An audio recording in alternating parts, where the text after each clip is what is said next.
नमस्कार, मी अतुल उत्तमराव झेंडे, पोलीस उपायुक्त परिमंडळ 3. सर्वात प्रथम आपल्या सर्वांना मराठी नवीन वर्षाच्या हार्दिक शुभेच्छा. आज आपण सायबर क्राईम आणि सायबर अवेअरनेस याबाबतची माहिती घेणार आहोत. आपण पाहत असाल की दिवसेंदिवस सायबर क्राईमच्या फ्रॉडच्या घटनेमध्ये वाढ होत आहे आणि वेगवेगळ्या प्रकारे हे सायबर क्रिमिनल जे आहेत ते फसवणूक करत आहेत. त्याच्यामध्ये डिजिटल अरेस्ट हा एक नवीन प्रकार आपण त्याबद्दल ऐकला असेल, की कोणती एक व्यक्ती आपल्याशी त्यामध्ये बोलतो आणि मी एका एका विभागाचा प्रमुख आहे आणि तुमच्यामध्ये अशी केस तुमच्या विरुद्ध रजिस्टर झालेली आहे आणि तुम्ही मला इतके पैसे ट्रान्सफर करा नंतर तुम्हाला त्याच्यातून सुटका होईल. अशा प्रकारच्या काही तुमच्याकडे फोन कॉल्स, व्हिडिओ कॉल्स येतात.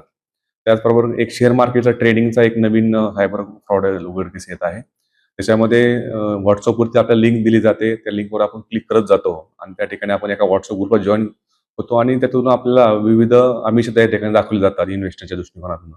आणि अशा आपण ठिकाणी इन्व्हेस्ट जर केले असेल तर आपला परतावा त्या ठिकाणी मिळत नाही आणि आपली त्या ठिकाणी मोठ्या रकमेने आपली फसवणूक त्या ठिकाणी होते. आपले जे काही सोशल मीडिया अकाउंट्स आहेत, आपले काही पर्सनल अकाउंट्स आहेत, या सर्वांवर त्यांची नजर असते. त्याच्यामुळे आपण सोशल मीडियावरती वरती काय पोस्ट करत आहोत किंवा आपण कोणती आपली पर्सनल इन्फॉर्मेशन त्यावर शेअर करत आहोत, याबाबत सुद्धा आपण सतर्क राहणं गरजेचं आहे आणि सोशल मीडियाचा एक नियंत्रित वापर पण त्या ठिकाणी होणं आवश्यक आहे. त्याचप्रमाणे असे कोणते फोन कॉल्स असतील, अशा कोणत्या येणाऱ्या लिंक्स असतील, त्या लिंक्सला कधीही क्लिक न करता त्या व्हेरिफाय करणं आवश्यक आहे. अशा कोणत्या लिंक्स आपल्यापर्यंत ज्या पोहोचत असतील, अशा अननोन फोन कॉल्स आपल्याला येतात आणि आपण त्याला ओ-टी-पी शेअर केला जातो किंवा आपली काही पर्सनल इन्फॉर्मेशन आपण दिली जाते.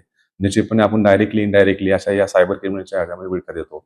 आपल्याला या संदर्भातली कोणतीही सायबर तक्रार असेल, तर आपल्याकडे सायबर हेल्पलाईन नंबर आहे, तो पूर्ण भारतभराकरता लागू आहे. 1930 हा जो सायबर हेल्पलाईन नंबर जो आहे, तो आपण त्याकरता वापर करू शकता आणि जर आपल्याला इतरही काही अडचण असेल, तर आमच्या नजीकचं पोलीस स्टेशन जे आहे, त्याला आपण संपर्क करू शकता. आपण सतर्क राहिल्याने आणि अशा कोणत्याही ठिकाणी रिप्लाय न केल्याने आपण स्वतःची आणि इतरांची सुद्धा आपण त्यामध्ये होणारी फसवणूक टाळू शकतो, असं मला वाटतं. तरी पण मी सर्वांना विनंती करतो, की आपण अशा येणाऱ्या सायबर क्रिमिनल्समधून आणि सायबर फ्रॉड मधून आपण सगळ्यांना अवेअर करूया, जेणेकरून आपली किंवा इतरांची फसवणूक या ठिकाणी होणार नाही. धन्यवाद.